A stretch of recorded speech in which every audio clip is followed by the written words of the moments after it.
batela mikongo. Yahweh, Yahweh, benisa mikongo. Yahweh, Yahweh, batela mikongo.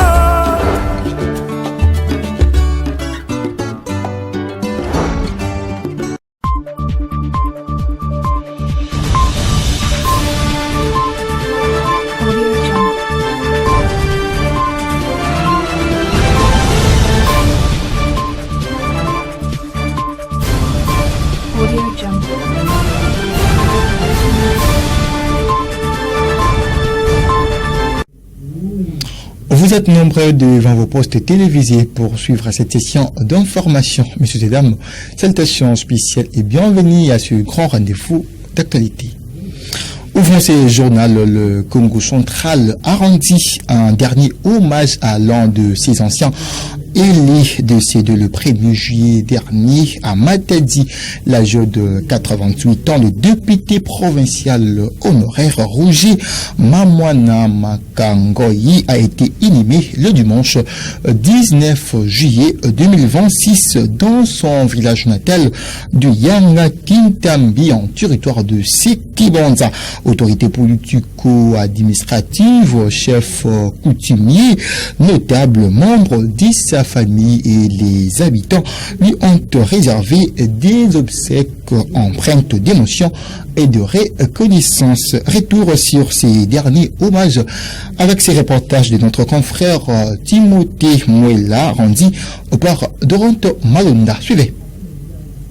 Décédé le 1er juillet dernier à Matadi, le député provincial honoraire du Congo central, Mamwana Mamankai Roger, a été inhumé dimanche 19 juillet 2026 dans son village natal à Yangakitambi, dans le secteur d'Isangila, territoire de Sekebanza, en présence de l'administrateur du territoire de Sekebanza, Pacheli Lelo Lendo, du député provincial honoraire Basika Basika Crispin, de chefs de villages environnants, des notables et de la population locale, toutes les couches confondues et le membre de sa famille. Paix avant la mise en terre, des hommages dignes de son rang lui ont été rendus précédemment durant 3 jours, notamment à Matadi et à Kinzamvwete, par de personnalités politiques provinciales et d'ailleurs parmi lesquelles sa famille politique, le mouvement de libération du Congo, MLC, de chefs coutumiers et traditionnels ainsi que des amis et connaissances. Ces moments de douleur et de consternation étaient également marqués par un culte d'action de grâce, des cérémonies traditionnelles et des témoignages émouvants qui ont retracé les parcours sociopolitiques de Roger Mamwana Mamankai, dont son engagement au service de la population du Congo central en général et du territoire de Sekebanza en particulier, son fief électoral, comme le témoigne l'administrateur du territoire de Sekebanza, Pacheli Lelo Lendo. Pour les enfants de l'illustre disparu, Roger Mamwana était un père modèle, aimable qui leur a appris à tracer seul leur chemin sans compter sur ses fortunes. Décédé à l'âge de 88 ans, l'honorable Roger Mamwana fut conseiller en matière de la jeunesse, sport et loisirs au cabinet du feu gouverneur de province Foucaonzola avant d'être élu député provincial dans la circonscription électorale de Sekebanza. Il siégea à l'Assemblée provinciale du Congo central de 2006 à 2018. Honorable Mamwana Mamankai laisse une veuve et une grande progéniture.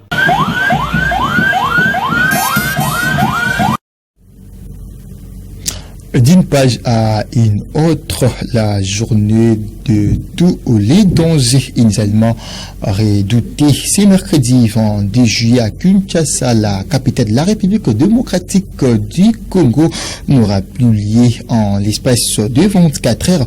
La tension politique est retombée au cœur de ces dénouements. L'option d'un dialogue validé par Félix Antoine Tshisekedi Tshilombo et les évêques, les refus de l'IDPS du centre dans les RI et le veto de Daniel Bumba, les gouverneurs de la ville-province de Kinshasa, qui a interdit la contre-marche de l'Union sacrée de la nation. Désormais, le scénario dit chaos aussi totalement fondé. Détail avec Abdul Bobois. À Kinshasa, la journée du mercredi 22 juillet ne sera finalement pas celle de tous les dangers. Alors qu'on redoutait un affrontement généralisé dans les rues de la capitale, la tension politique vient de baisser d'un cran. Entre l'option du dialogue acté au sommet de l'État, le désaveu de l'UDPS vis-à-vis de ses propres alliés et le coup d'arrêt donné par l'hôtel des villes, le scénario de la confrontation s'est totalement fondu à l'espace de 24 heures. Nayoki bandeko balobi boye ata Tshisekedi andimi dialogue biso tokotika pression te nana lobi c'est leur droit mais baye bapeke mokonzi ya mboka aza pe na bato nsima na ye oyo droit na bango pe il faut pas respecter yango. Je ne vois pas l'importance de cette marche là. Nous avons critiqué le PPRD avec leur groupe de Kuluna des chalets,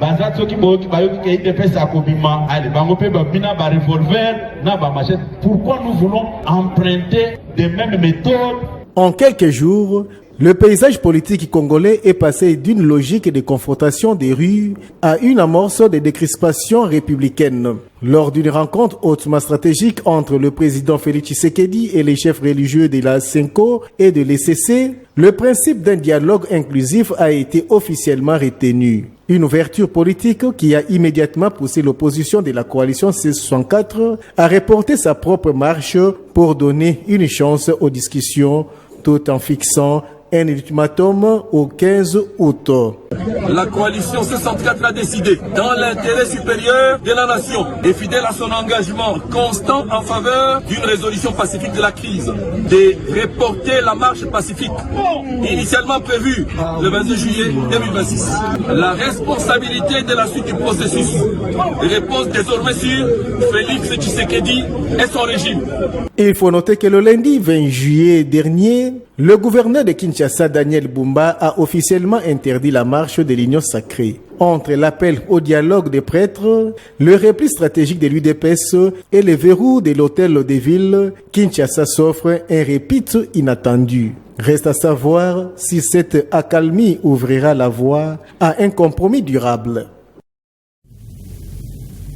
On reste encore une fois depuis dans ces chapitres consacrés à la tension politique en République démocratique du Congo pour signaler qui l'opposition congolaise met en garde le régime Tshisekedi contre la promulgation de la loi référendaire qui, elle le trouve, selon elle, va occasionner la balkanisation de notre pays. Les détails dans ces propos de Prince Epengue choisis pour vous par la rédaction.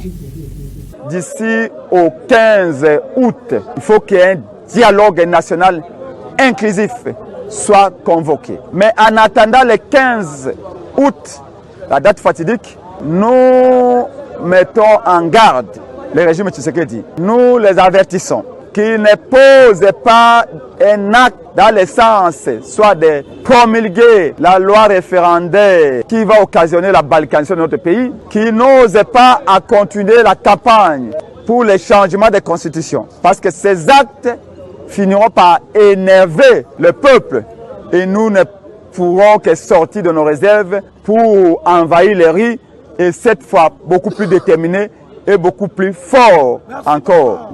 Voilà pourquoi nous disons à nos populations, au peuple congolais, à Kinshasa comme à l'intérieur du pays, dans toutes les provinces. Vous étiez mobilisés par millions pour marcher ces 22.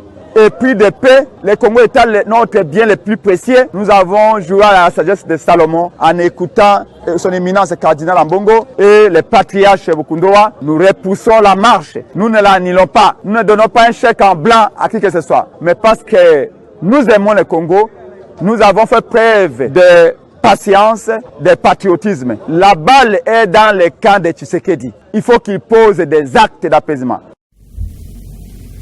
Restons toujours à Kinshasa. Le dossier des constats Tamba, ancien ministre national de la Justice, garde 10 l'assaut de la République démocratique du Congo est l'un des feuilletons judiciaires et politiques le plus tendu de ces derniers mois. Kinshasa, les collectifs d'avocats des Constat Mutamba dénoncent l'attitude des autorités judiciaires qui, selon lui, ont refusé d'enregistrer l'exploit de Constat Mutamba sans motif. Il condamne la manière de faire du greffier pénal TGI Gombe. Suivez.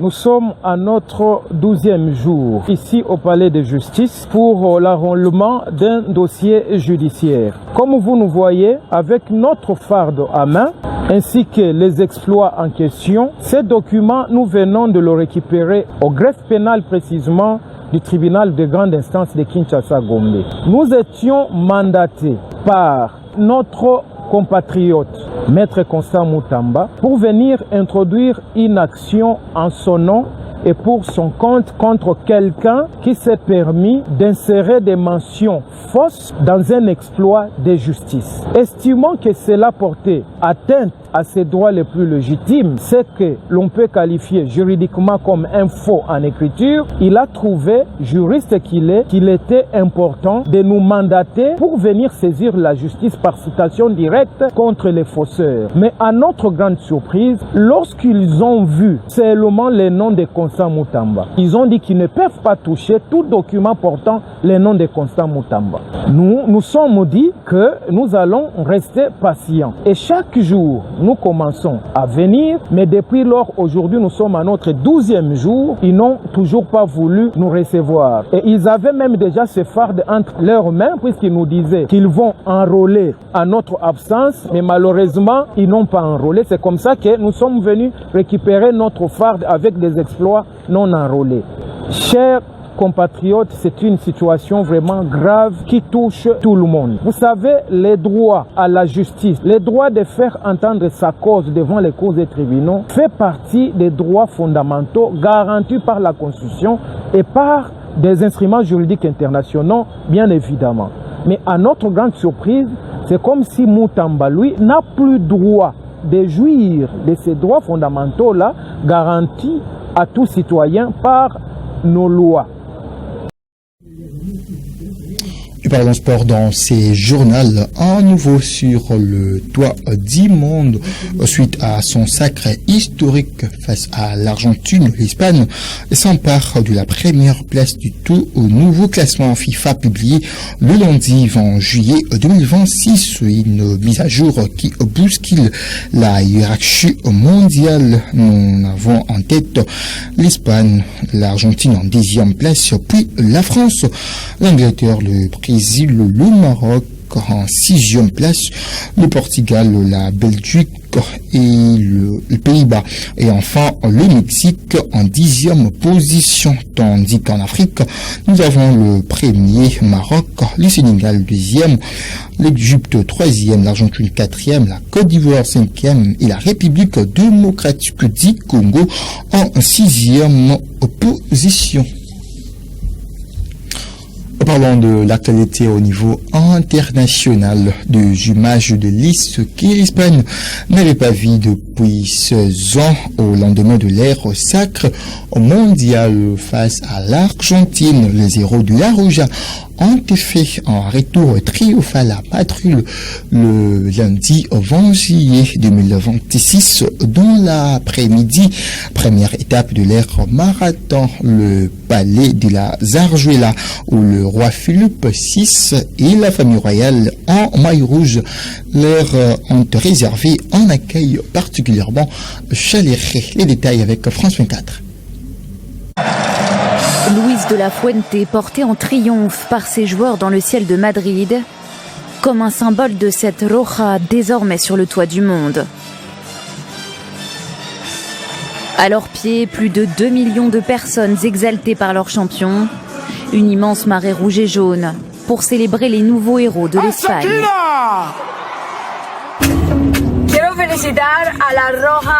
Je veux féliciter la Roja et l'Espagne pour cette victoire tellement méritée. Vous avez montré au monde ce que ça veut dire de travailler ensemble, d'avoir un seul mental et un seul cœur Vous êtes invincibles, je vous aime. Une fête à la hauteur de l'exploit et d'une deuxième étoile que tout un pays attendait depuis 16 ans. C'est la première finale de Coupe du Monde que je vis, c'est très spécial pour moi. On soutient tous l'Espagne. Quelques heures plus tôt, avant d'être acclamés par tout un peuple, les champions avaient reçu les honneurs du roi. Ces 2 étoiles qui brillent de 1000 feux pour toute l'Espagne vous appartiendront désormais pour toujours. Mais vous formez tous ensemble une équipe exceptionnelle et légendaire qui restera dans l'histoire de notre football et du sport espagnol. Plus de 2000 policiers et agents de la garde civile sont mobilisés pour l'occasion, pour célébrer tous ensemble les héros d'une nation et cette deuxième étoile qui brillera désormais pour toujours au-dessus de la Roja. C'est la fin de cette session d'information. Messieurs et dames, merci de l'avoir suivi et bonne suite de programmes sur Ecopolis RTV. Au revoir.